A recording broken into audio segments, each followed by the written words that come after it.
Okay, it's time to talk about motherboards.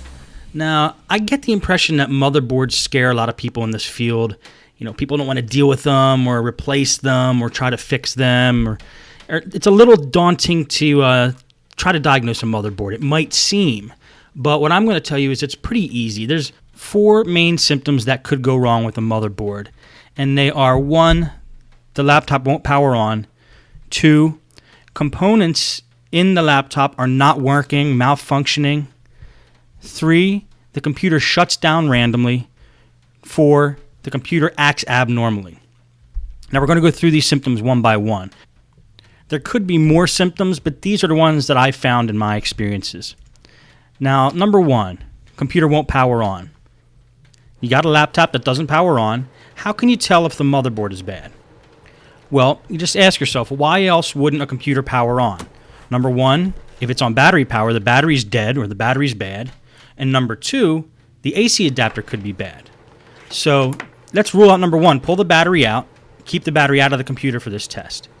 And then take your AC adapter and check the voltage with a voltmeter. And I'm going to show you how to do that right here. You just use a regular voltmeter. And what you want to test for is voltage. I'm going to put the meter at 20 volts. And you take the tip, the power jack tip. You hold your your negative on the outside of the tip. And you put the red on in the hole on the inside of the tip. Be very careful not to touch the red and the black and the tips together, otherwise it'll create a short circuit. Now you can't see it probably on that video. Oh, there you can. 19 volts. Just about 19 volts. So we know the power adapter works. Now just to make sure, you could take the power adapter and kind of bend it around a little bit and make sure that it's making a good connection. Let's see. I'm going to do that right now. Okay, I'm still getting 19 volts, and I'm moving the power adapter around a little bit, jiggling it around, making sure that there's no crimps in the wire. Okay. Even though I jiggle it around, it's still moving around at 19 volts. So we know the tip is good. A lot of times, you know, the tip will break like right in this area here, and you won't get that 19 volts after you do that, after it's broken. So instead of just taking the whole computer apart and finding out it has a perfectly good power jack, test the power adapter first. Now another reason a motherboard might not turn on is because it's not getting power through the power jack. The power jack might be damaged. So observe what you can from the outside and see if you can see if the power jack's loose or detached from the motherboard. And if it is, then you know you have to replace the power jack probably. But if it looks like it's secure, the only way we're going to be able to test the power jack is to get down to motherboard level and look at where the power jack is soldered onto the motherboard. And this I cover in many of the case study videos. Now there's a few other things that might cause a motherboard not to turn on or a computer not to turn on. It could have a bad processor, but bad processors are fairly rare. I would say 1 out of every 75 computers I work on, it's the processor rather than the motherboard that's bad. And also there's like maybe the power button on the actual laptop is broken or something mechanical like that. But again, that's unlikely, but you could check those things too. Okay, number 2, components in the laptop won't work. For example, a CD drive or a wireless card don't show up in Windows, or they're not working properly. Well, that could possibly be a motherboard, but the way to test that is to replace that component. If your CD drive's not working, replace the CD drive.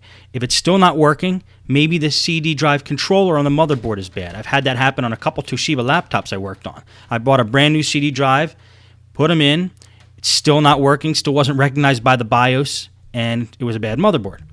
Now HP also had a problem with their wireless cards, but it wasn't the wireless cards that were bad, it was the actual controller on the motherboard that controls the card that was bad. I think it was positioned next to a chip that got real hot, like the graphics chip or something like that on the motherboard. So if you have a laptop with components not working and you replace the components and they're still not working, then you might have a bad motherboard. Now, how do you rule out if Windows isn't causing this problem or the operating system's not causing a problem? Well, test it with a different operating system. This is always a good test of a motherboard using like a Linux distribution like Knoppix, or using the Ultimate Boot CD for Windows. These are both bootable CDs, and it's essentially testing the hardware of the laptop because you're running it on a different operating system. Last thing to try if components aren't working and you suspect it's your motherboard, flash the BIOS of the motherboard. Maybe the BIOS got corrupted somehow, and since the BIOS is handles the basic functions of a computer, maybe it's not doing its job and causing some abnormal activity in the computer. Okay, number 3, computer shuts down randomly. Now this is a common symptom of a computer overheating. So let's make sure it's not an overheating problem. And how do we do that? Well, what I do is I take a can of compressed air and I blow it into the laptop in the bottom where the fan is, and also in the heat sink on the side of the computer.